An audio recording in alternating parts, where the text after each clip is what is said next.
So we already did the Roush Mustang. We did the gray one. It was a 10-speed automatic. But this one, on the other hand, is a manual. And I figured I'd much rather show you guys the manual because I want to show you guys how it compares to the automatic. Because sure, the automatic was really quick because the 10, it doesn't matter what kind of Mustang it is. If it's a GT with a 10-speed, they're quick cars. I mean, the 10-speed shifts incredibly quick. So they're just naturally quick cars. But this one, and at least in my opinion, and we'll talk about it more once we hop in the actual drive, I think it's more engaging to drive because you know, you have the manual, you feel everything, you control when the car shifts, you basically can control the throttle and everything. It's just more analog, more natural feeling, and more of a, I'd say, like sort of old school muscle car mixed in with modern day sports car, if that makes any sense to you guys. So this isn't going to be a crazy long video because I already showed you guys everything the other one has, and this one is essentially the same car, just painted in Ford's crazy Grabber Blue, which I love this color. And it's got a pretty nice interior. It's got this brown, which really nicely contrasts the blue. I mean, that's a great color combination. You have the blue with the brown. It looks really nice. But yeah, the whole point of this thing, I just want to compare it between the automatic and see how it drives. So all in all, it's essentially the same package I showed you guys as the gray one.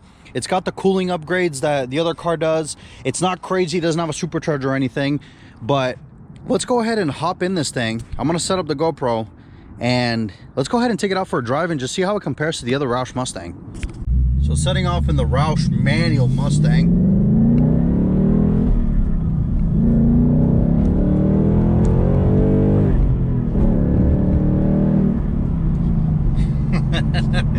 No, this 6-speed is just, it's too much fun, honestly.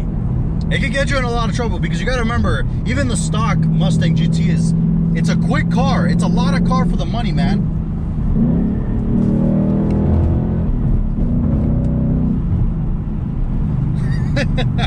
No, it's just, it's too much fun, if that makes any sense. So to talk about, I guess, the biggest difference between this car and the 10-speed that we drove. So the 10-speed was fun. It was absolutely fun. It was great to drive because, you know, the 10-speed's honestly a really good transmission. It's very quick shifting. It's smooth. It's not clunky like some other quick shifting trans. But it just, to me, it doesn't have this factor. It doesn't have, oh, I'm just cruising on the highway in 6th gear.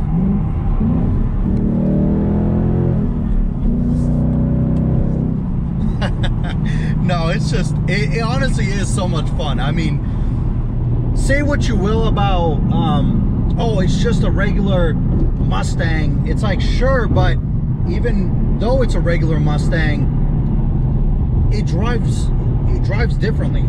I mean, with the upgraded cooling systems that we discussed, that means that you can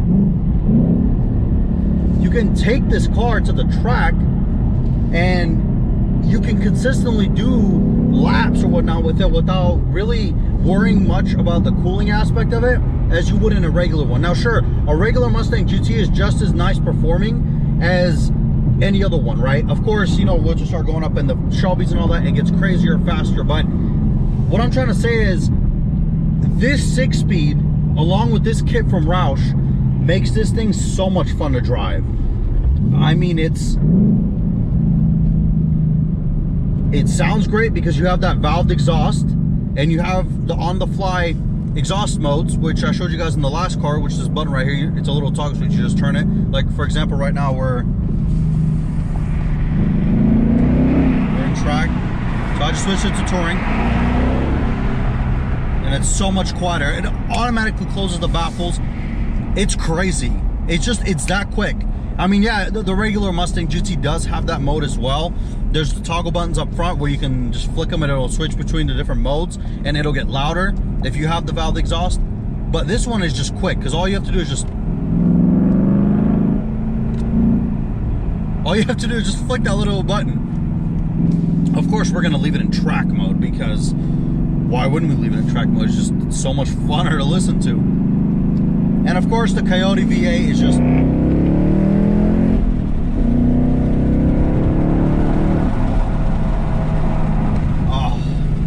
such a nice soundtrack. I love the way the Coyote sounds. It's just, there's nothing else out there like it that sounds like this. It's a unique, definitely a unique, I guess you want to say sports car. But I mean, this to me, the manual Mustang GT is a mix between old school muscle car and new school sports car, if that makes any sense. So if you guys recall during the Hellcat review, I mentioned that the Challenger is probably the best muscle car out of all of them, and it is, because it does everything so great. It's massive, it's huge, it's got a lot of power, and it just goes in a straight line well. Well, the Mustang, on the other hand, this one specifically with the manual and this Roush package, it's honestly really harkening back to the days of, dare I say, the late 60s with some of the like higher end Mustangs, maybe the GT350s, because it's a nice, it's a Mustang that you can take and daily drive. You could totally daily drive this. I mean, look at this. This is a nice interior. You have heated and cooled seats. You have this really nice leather, the brown. And if you don't want it in track mode, you just flick the button back to touring and it's quiet. But if you want to have some fun,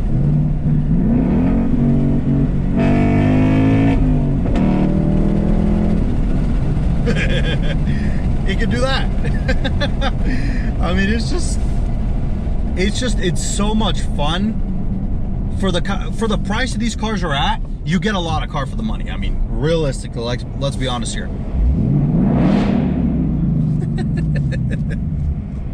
And the valved exhaust truly makes this different.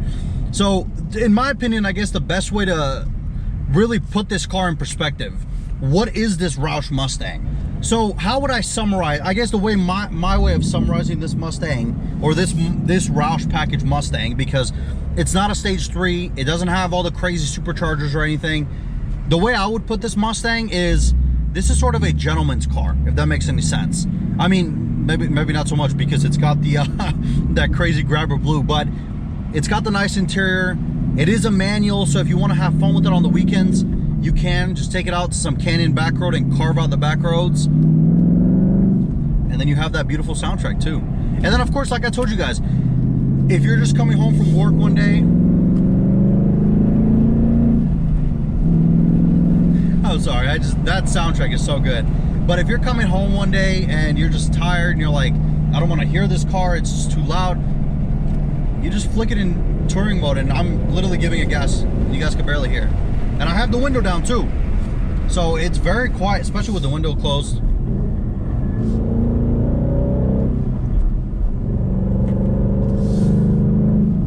You guys heard it switch there because I switched it to trek mode. It's just, I think that's the best way to categorize this Mustang, in my opinion, is this is a gentleman's car, because you can daily drive this, and on the other hand, you could take it out on the weekend, I don't know, go on the track, do some track days, or I don't know, you could even just take it out to the canyon, carve some canyons. If you live on some great back roads, you could take it out there. It's a very versatile car is what I'm trying to say. And the upgraded cooling package is nice. In my opinion, the car looks really good. I love the Roush package. I think the front bumper makes it look really aggressive. You get the hood vents, the side fender vents. You get this awesome exhaust. And then of course, we're on a hill here and it has the hill descent, or not hill descent, what is it called? It won't let you roll back thing that the Focus introduced to RS. So it won't let you roll back, which is nice. But let's do one last acceleration here for you guys. So we are in second.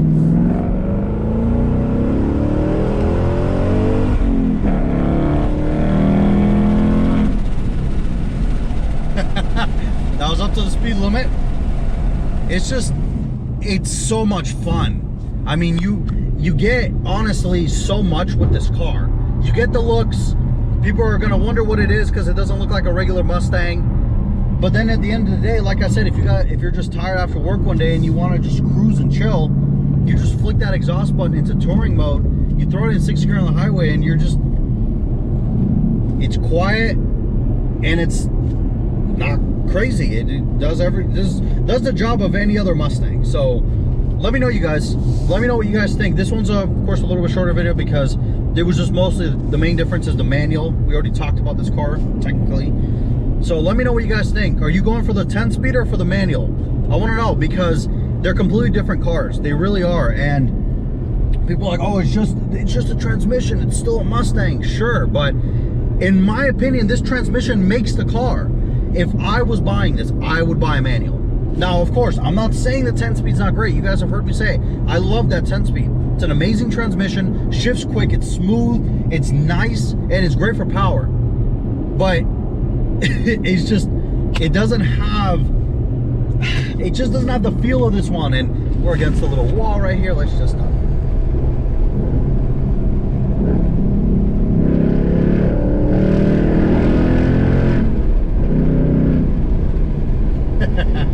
And of course, I'm not going completely crazy because, you know, we're on the roads, and I don't want to go past like 5,000 RPM. So yeah, but you guys let me know, please. I would love to know what you guys think of the Roush Mustang. Is this something you'd consider, or do you just think it's just too gaudy? I mean, yeah, of course the Grabber Blue isn't for everybody, but I like it. So let me know, you guys. What do you guys think? 6-speed manual Roush Mustang or 10-speed manual Roush Mustang?